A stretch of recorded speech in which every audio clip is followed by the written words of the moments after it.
Hey guys, welcome back to our channel. I'm Megan. And I'm Sierra. For today's video, we decided it'd be fun to do a good old-fashioned Q&A. It's been about 4 months, and not that anything drastic or crazy has happened. But we thought it'd be fun, and I like watching Q&As, so maybe you guys are interested in some life updates. So I posted on my Instagram just asking for questions for you guys for a YouTube Q&A, so let's see what we have. First person was asking, what is a recommendation for a first book of someone who wants to get into reading? This is a good question. I'm thinking back into like when I first got into reading. I mean, Colleen Hoover gets quite a bit of hate, and I haven't read her for a while, but like if I have to recommend someone who truly like sucked me into reading, Colleen Hoover's books really did that for me. Yeah.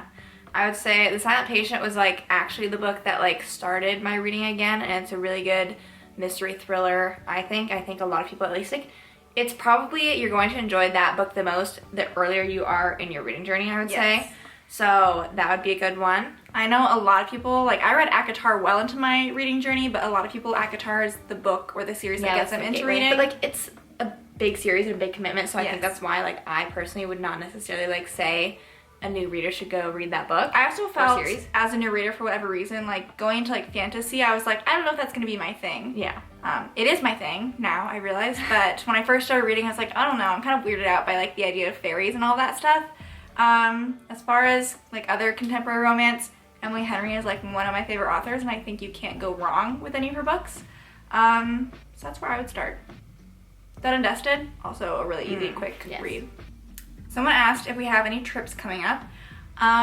We would love to have a trip coming up. Our birthday is the end of this month, and mentally we've prepared to like go on a trip, but physically nothing has happened. We haven't. So I keep looking stuff up, but then like kind of just nothing really, like obviously I want to go somewhere, but like nothing's really been like, okay, yes, we're going here. And it needs to be like, since it's likely a short trip that we would do next, it would probably just like, it needs to be somewhere domestic in the US.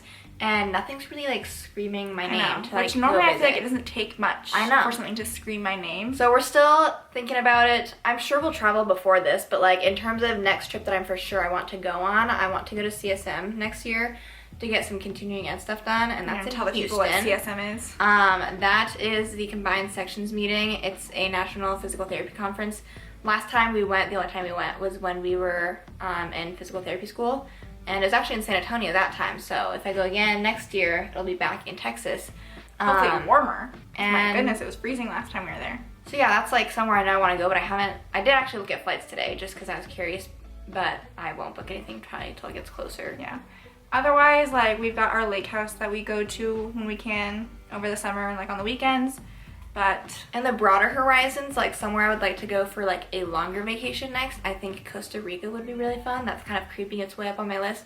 And then this is like far, far down the line, but it has been proposed by our mom, and I'm down and ready to go. I mean, it's not that far down the line. It's like a year now. Yeah. Iowa State football, which like I'm an Iowa fan, but the other side of my family, my mom's side of the family, they're Iowa State fans, and Iowa State is going to go play in Ireland next year, and so like might as well possibly make a trip out of it, do a little Ireland, London, UK combination. So those are kind of things that are like present and roaming around our minds. This person asked, do you have a favorite way to treat patients? So we can talk a little physical therapy for a bit. So Megan and I both work in like skilled nursing and long-term care, and I thought it'd be kind of interesting to like walk you guys through what we do for an evaluation. I'm gonna run through like a just typical skilled evaluation. Like we'll say the general diagnosis is like either falls at home or debility or something, and like they were previously independent or something. And so someone would come to a skilled nursing home prior to going home after they were in the hospital to work on building their independence back up to be able to go home safely without any risk of re-injury, re-hospitalization, all that good stuff.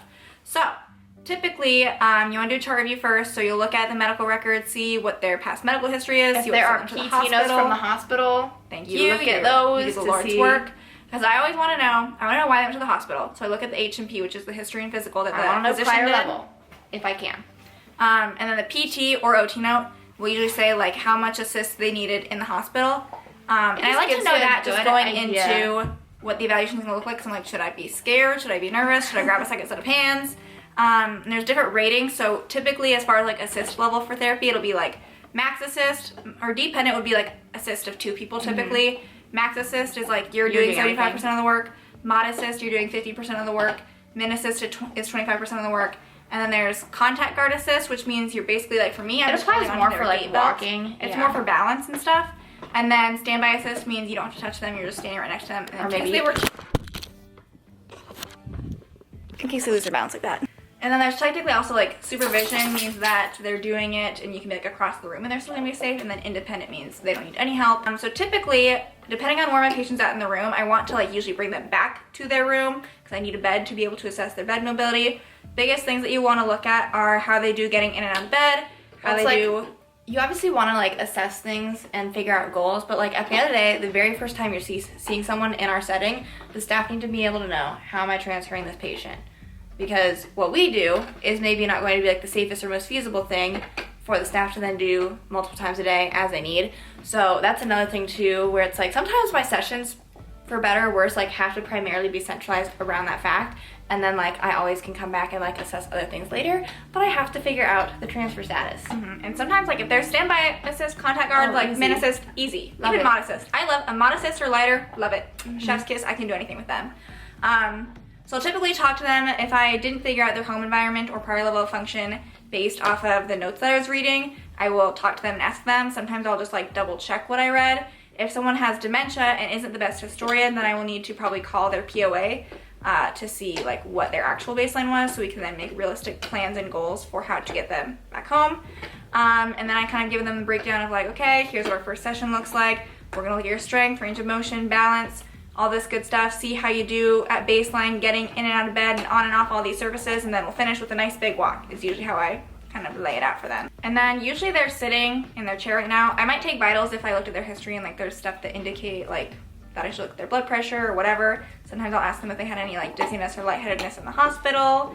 And then while they're sitting, I'll look at their legs, strength and range of motion, and then I do a coordination test and a sensation test also while they're sitting.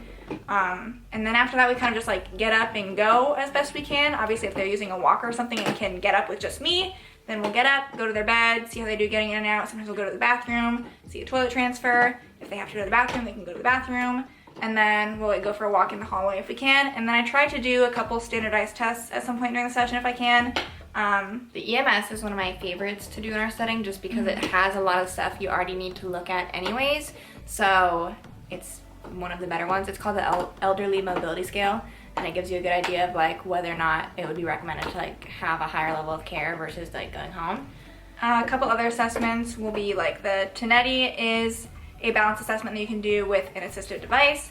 You can do a tug, which is a timed up and go. That can also have a device where you walk 10 feet there and back, time yourself, and then there's a 30-second chair stand test that'll do sometimes that just looks at general like overall strength. And then yeah, after that we kind of just like make sure we get our goals straightened out. I usually tell them about like the therapy frequency that they can expect.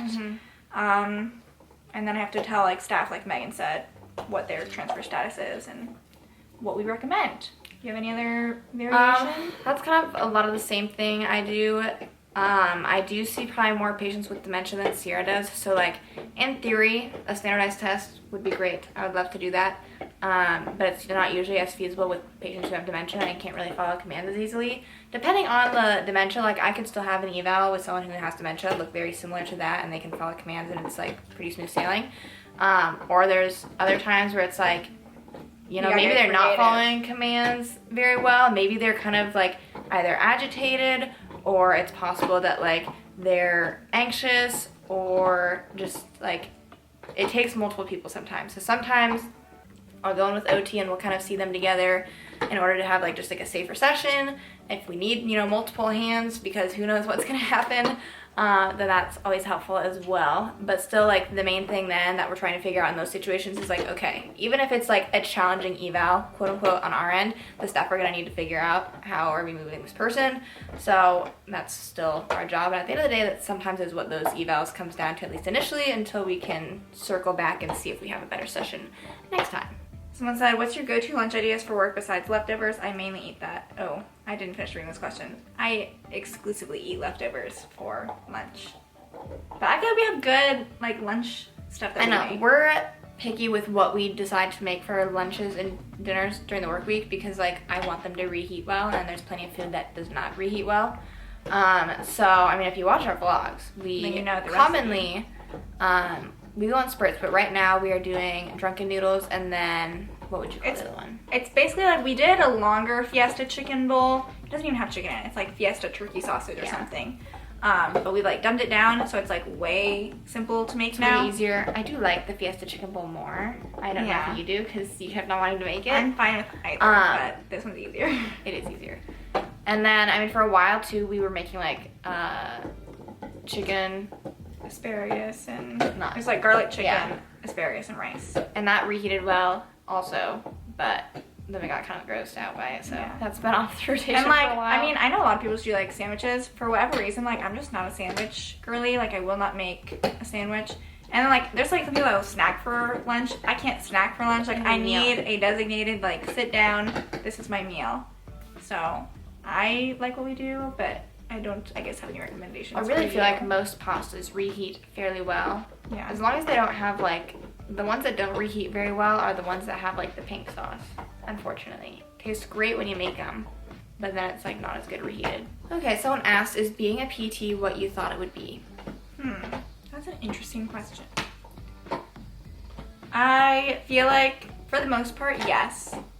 I don't know, it's hard because like when you think you want to be a PT, like you don't really know what it is. You might have an idea of what it looks like, but like I would say having gone through clinical rotations, like obviously what I'm doing now is like the same as what I did during my clinical rotation, so in that sense, I feel good. I think the biggest annoyance for me when it comes to PT, and this is like setting dependent, but like productivity standards, everyone gripes about it, but like, oh my god, it's so annoying.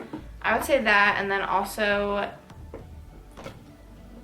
depending on the patient population, like you kind of sometimes go into PT and think like every single person you're working with is going to be like following everything you say and following all your directions, and like you're providing amazing patient education and you're trying to help them work on their goals.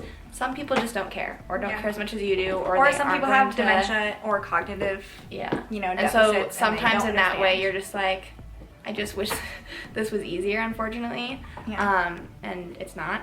I would say in addition to that, sometimes like insurance can dictate more of what you want to do than you would like. I don't think that this is like as big of an issue, at least like in my day-to-day, as like I hear some people talk about, but they kind of get the final say in terms of like, we can only see them as long as we're making money. And so if that gets cut off and insurance, or just like sometimes you're working with someone and insurance is like, oh, they're cut, and you're like, where are they supposed to go? Like, I've had people, like, that get cut and then have to go home, and I'm like, they are not ready to go home, so I don't know what your plan is. But, whatever. Alright, someone said, how's the dating life going? I'm assuming there's probably other dating questions. My simple answer is, it's not going. It's not. I have nothing more to add. Nothing. Have you talked about your series? I don't know if I have it on our YouTube channel. I think maybe just our podcast. I posted like 2 to 3-ish videos on my TikTok where I was kind of like doing a mini series of like trying to meet men in the wild. Most of it is just me kind of venting about like the woes of being single in your mid-20s. You could go check it out if you want. That was like kind of what I've been trying to do since I'm not currently on a dating app. Although, every single day I'm kind of like, do I give it another go? Do I try it again? Back on? Do I not? And every single day I kind of like, at least right now, I've continued to talk myself out of it. But it's hard to like get myself to have the courage to like be able to approach someone in public. So that continues to be a barrier. Thank you guys for also letting Vegas chew on his bone during this, because I fear otherwise he would not allow us to talk to you. All right, next question is, what are our long-term career goals? I would say, as of right now, I see myself maintaining like my position as a staff therapist, aka I don't see myself ever wanting to like become a director of any sort of therapy program, because I personally am just not a fan of all the bureaucratic type of stuff. I don't desire to like work at all hours of the day and have to be available to people that like work underneath me. So I don't see that happening for me. I plan to just spend most of my time in patient care. And I mean, potentially in a different setting. I've always talked about inpatient rehab being kind of like my ideal setting that I see myself working in. I agree with what Sierra said in terms of like I have no desire, at least right now, and honestly like it's hard for me to imagine ever having the desire to like take on a higher level like director or other role, just because like I would rather focus on patient care and not have to do, as Sierra said, all the other stuff. And then I feel like your like days off aren't really days off some of the time, because like I've had to reach out to my director, like there's some things they have to do that I can't do, that then like I feel like you never can truly escape work, which like is kind of, I like to have, you know, boundaries between the two. I probably fixate a little bit more on like having entered the working world. I don't want to like be working full time for someone else for the next 40 years. So ideally, you know, eventually I would like to retire earlier than like 65. And then like I'm open to just like exploring. Obviously we do social media, but like I'm not planning on like this becoming my full-time gig again.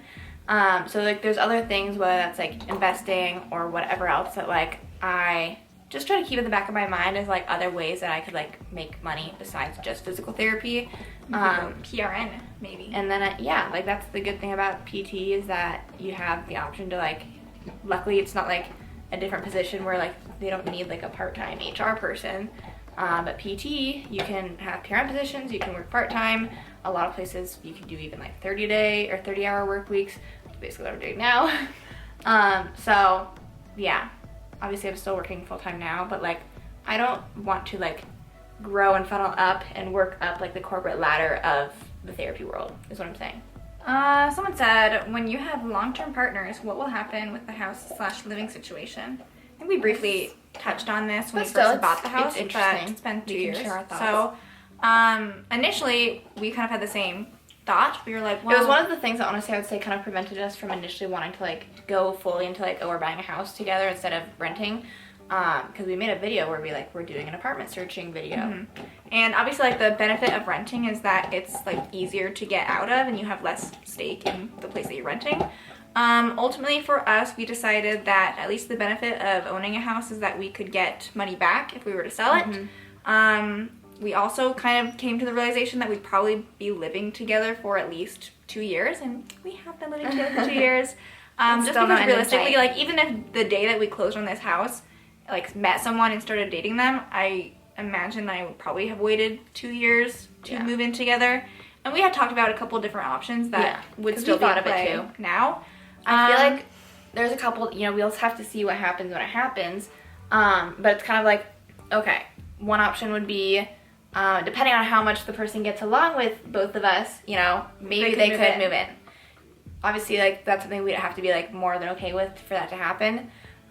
Because we'd be and they'd have meshing. To be okay with that too, obviously. So that'd be one option, and then maybe they would pay rent or something too, like just to contribute to living here. I'm not fully sure how that would work out. We could get into details if and when this actually happens.